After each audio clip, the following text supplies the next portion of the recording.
taxpayers' money and is blasting members of both parties for their pork barrel spending. Republican Congressman Jason Chaffetz of Utah joins me now. Always like the thrifty and the frugal, Congressman. It's a pleasure to have you with us.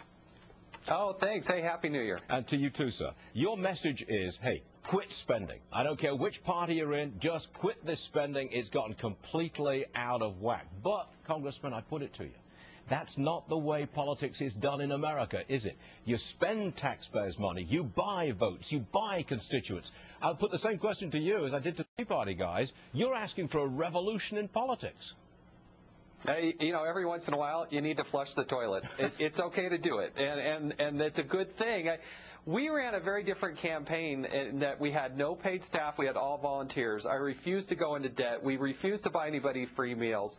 I didn't even have a campaign office. Okay, we had a message that... You don't like pork. You don't like earmarks. No. You could be accused, and anybody who agrees with you in Congress would be accused of not bringing home the bacon.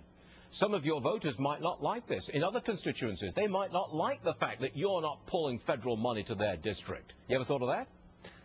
Well, I think a lot of my colleagues actually have it wrong. People stand up and applaud, and I was voted in with huge margins because I said, look, if you want somebody to bring home the pork, you're electing the wrong guy. That's not what I'm going to do. I'm here to cut the size and scope of government, and that until we return to those core conservative principles of fiscal discipline, limited government, accountability, and a strong national defense, we're going to suffer as a nation. And people just rallied behind us and said, thank goodness somebody is actually putting forth some rational thought.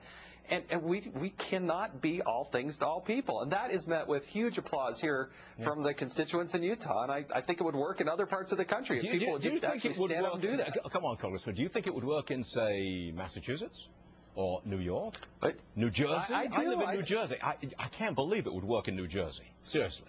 Hey, it's a new year. I'm optimistic. Come on, of course it'll work. Congressman, before it should. Look, you're talking about letting people keep their money. Yes. And we're so far in debt. We're $12+ trillion in debt. We're spending $600 million a day just in interest. We can't keep doing that. Sir, I think you got an issue right there. But before we leave you, I have to ask you about a different issue, and that is these full-body scanners at airports. Yeah. I know that you've co-sponsored legislation which would restrict the use of those full-body scanners. I don't want a long discussion about this, but I do have to ask you, why do you think that those full-body scanners are personally intrusive?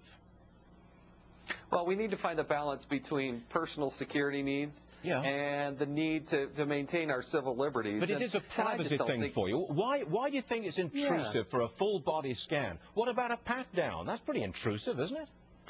It is, and what I'm saying is, hey, let's have an option. And so the bill that I put forward just says, hey, let's not use this as mandatory primary screening, but as a secondary screening tool? Absolutely. And it's so frustrating that it wasn't used on the guy on the 25th. Yes, if it had been used on the guy on Christmas Day, he would have been caught. So why don't we make these machines used for everybody who gets on a plane? You catch everybody.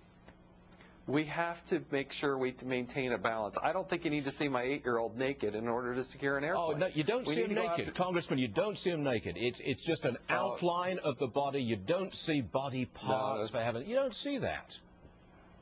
Look, there's a lot of technology that has come about that is less invasive and more effective. And that's what we want. That's what everybody wants. Well, and I want to make sure that we are fulfilling our mission of securing an airplane, but at the same time keeping our civil liberties intact. And I think we can find that balance. Congressman Chaffetz, I am with you on the spending, but I'm not sure I'm with you on the body scanners. But that's another story. Congressman, thanks a lot for joining us. We do appreciate it, sir. Thank you.